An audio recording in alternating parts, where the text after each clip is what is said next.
Hey everyone, Crystal here. Wanted to address a question that we got asked several times by friends and family before we became full-timers, and we sometimes still get asked by people who don't know us. And the question is, why would you want to live full-time in an RV? It's such a small space, and you have kids, and it's not really a stable environment. And just questions along those lines. And anytime anyone tells me that it's not a stable environment for my kids, I just look at them and I ask them what's their definition of stable, because our kids are probably in the most stable environment that they've been in since they were born. We used to own a house, a large house, 3-bedroom, 2-bath, full basement, and it was pretty big. I mean, you could tuck yourself away in a room and no one would bother you for a while because they would be on the other side of the house doing whatever they wanted to do. And my little boys had separate rooms and their own spaces and their own privacy and stuff like that. And my 3-year-old could go play in his room whenever he wanted to get away from us, or we could set him in there for a correction or a timeout, and it would be like his own space that was huge. And his room, by the way, was the size of our entire kitchen, dining room, and my husband and I's bedroom, which is the living room. So it was just a lot of space. But my husband was the only one who was working. He worked at Target, basically minimum wage job. I did work before I got pregnant, and I pulled in a lot of money because I was manager of a store, and I was in management for a long time, so I just made a lot of money. But then after I had my first child, I was really adamant about going back to work, and so I did, but I felt I just felt like it was wrong. It was so agonizing being away from my kid and only being with him for 8 weeks and then going back to work. It was complete and total torture. I cried like the first few days just being back at work because my heart broke so bad that I had to leave him with someone else, who was a family member, so that was nice. But it was complete and total torture for me that I wasn't the one nurturing him and loving on him and taking care of him as his mother, because I was working to bring home money to keep a roof over his head and get him anything he needed and just to keep us stable, but wasn't happy at all. So my husband and I prayed about it. I ended up quitting my job, and that was through lots and lots and lots of prayer and talking to people in my church and just getting some feedback from them and really just kind of jumping into faith there, in that whole situation. But we were okay financially, but there were definitely times when it got tough and our electric would get shut off or our gas would get shut off because our house was so old. It was big and it was nice, but it was so old it wasn't insulated, kind of like our trailer right now, but in a different way. So our gas bill in the winter was around $400 just for 1 month, and it was horrible. Our mortgage was already $450, so to have a gas bill that was like competing with our mortgage was a little intense. So, our electric was just really high all the time. It was insane, the utility costs just to live there. So we did struggle for a while, and it was just not fun. I would not consider that a stable environment when you're living in a household where the parents are stressed out and worried constantly over finances, which, by the way, that whole situation led us to pray about moving and doing something else that we felt, I don't know, that God was steering us towards. So that whole situation, me quitting my job and having our first child and wanting to be a stay-at-home mom, and just wanting to bring it closer to my family, you know, my husband included, because he worked really hard to bring home money, and it just didn't pan out because the pay was crap. So, and trying to find another job in the area that we lived in was so hard for basically just the way he looked. It was really, really hard for him to get a job, and something that he even liked, because no one really wants to hire anyone in a big box place where you're dealing with customers when you have tattoos all over your neck and your hands and stuff. You know, you don't look presentable. So we just struggled a lot with that, but it was just not stable. I would not consider that stable. So we made the plan to get to move, and the whole RV thing came up, and we just kind of hopped on board with that. And so we did this whole 2-year plan where we basically like mapped out the timeline for when we wanted to move, when we wanted to get stuff done, how much should we save, and stuff like that. So that was a whole 2-year process, but I feel 100,000% more confident that we are stable in an old RV that's paid off and a truck that's paid off than living in a big house that wasn't paid off. And long story short, my husband and I went through a bit of some marriage problems like 7 years ago, and we weren't together for about almost 2 of those years. So the house got left to the wayside because we both just left it. Like, we were just really, really broken people, and really, really lost. And probably a lot of it had to do with just not being held accountable or having grown-ups in our life who really, you know, put forth a lot of effort into helping us grow. But those 2 years really put a lot of financial burden on us, because we had a brand new car that we had just bought, and we had a car payment. So we had a car payment, we had a mortgage payment, we had 2 awesome dogs, which thankfully our 2 dogs were totally taken care of that whole time. Those were like our kids, so they were never left to the wayside. But, you know, we just had a lot of responsibility financially, and it came back to bite us in the bum whenever we got ourselves screwed, our heads screwed on right. So that just came to, sorry guys, that just came to bite us in the bum later whenever we got everything situated and we got back together and we got help.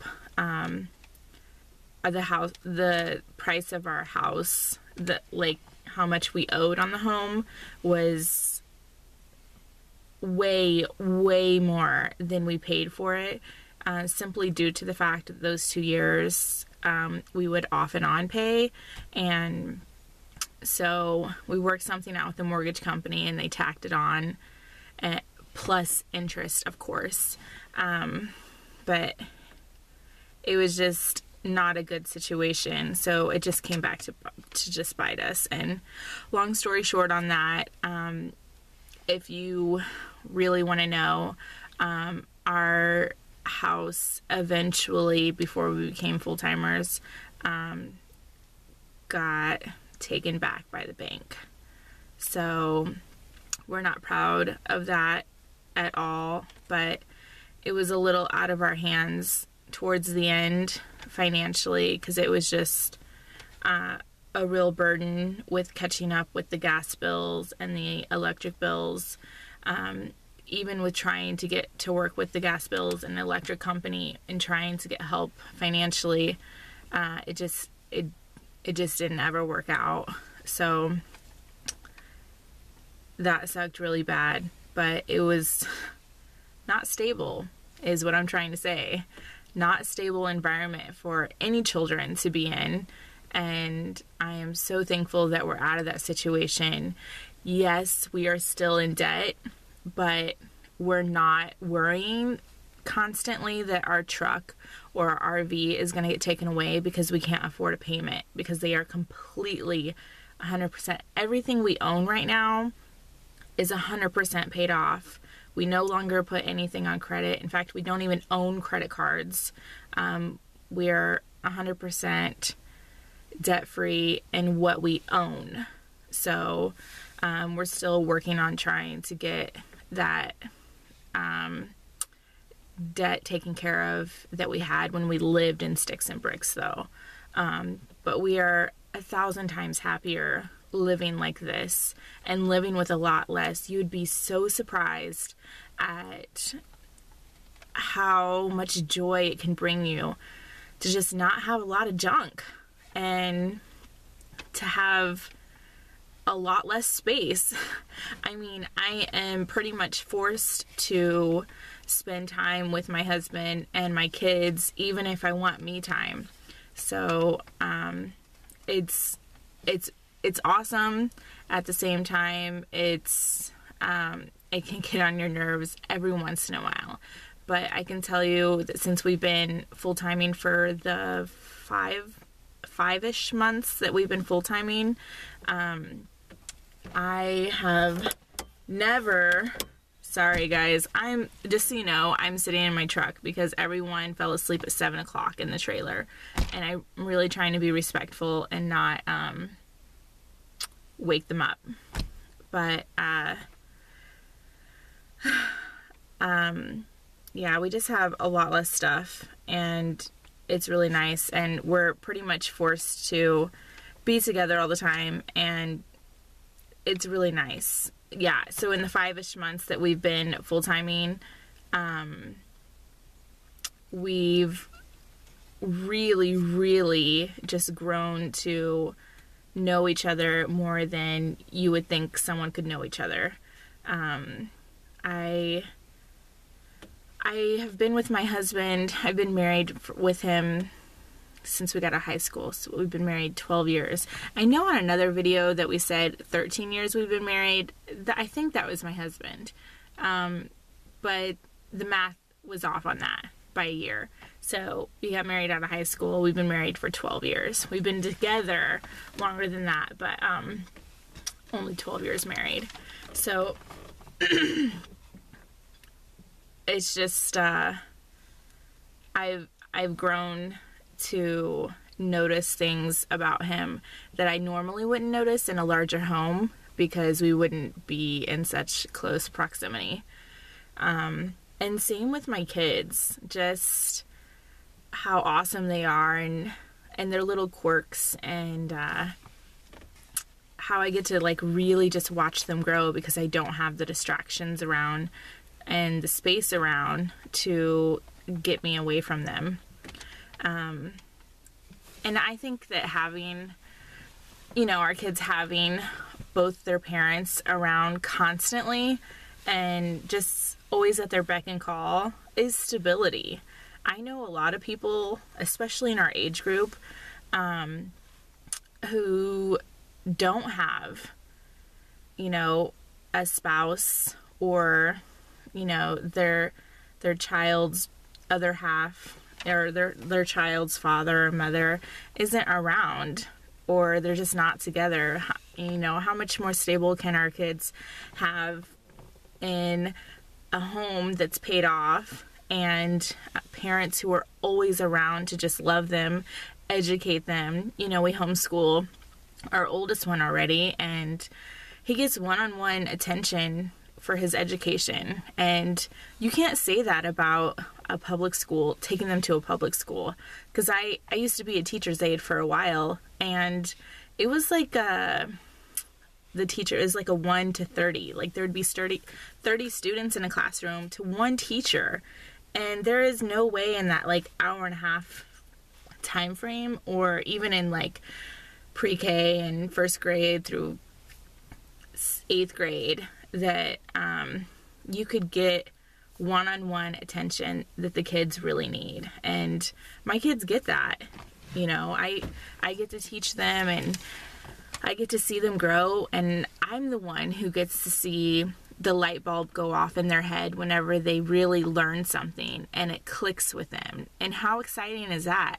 You know, we get to live a lot better life than we would have if we had decided to drown in our debt and stay in a sticks and bricks home that we couldn't afford eventually. You know, I think we're living a really stable life. When I was a kid, my mom was homeless for a while, and so we lived in a car. My brother and I lived in a car with her, and it was like for a couple of years, I was like 2 to 4 years old, and it was awful. Thankfully, it was in Florida, so we didn't have to deal with too much weather issues, at least with the cold, like we did last week. But it was awful, and I don't ever want my kids to feel like that. And so having this RV that's 100% paid off, I think, is providing stability for them. And not only that, in long term, we don't plan on RVing forever. I know that there are families out there who plan on RVing for a really long time and stay on the road. That's not us.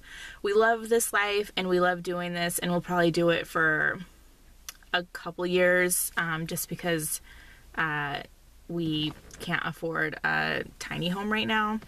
But the eventual goal is to buy land and build a tiny home and live off the land and like an off-grid, self-sustaining type lifestyle. And we want to pass that down to our children. We want our kids to be able to have something whenever we're gone, that they won't have anything to worry about. You know, no one coming to take it. I know that they will still have to deal with property taxes, but that will be nothing in comparison to having a mortgage and constant things to pay off. So we have made a pact to never buy anything that we can't afford immediately. If we cannot pay cash for it, we don't need it. That's just how it is. So when we go to buy land, it will be paid for in cash. And if we can't pay for it in cash, that's not the land for us. Same thing with building a tiny house. If we can't afford it at the time, then we'll just have to save for it. And that's just how it'll be, because we want to make sure that our kids realize that living in debt is not stable life. So no matter how much America tries to drill it into your head, debt is not stable. And it's not the way to be. For us, living less is living more. So that's all I have to say about living full-time with kids. I'm so sorry it's dark in here, and you can at least see my face a little bit. But thank you guys for watching and understanding. And I hope you guys have a good night. And yeah, I'll probably video when my husband is more awake.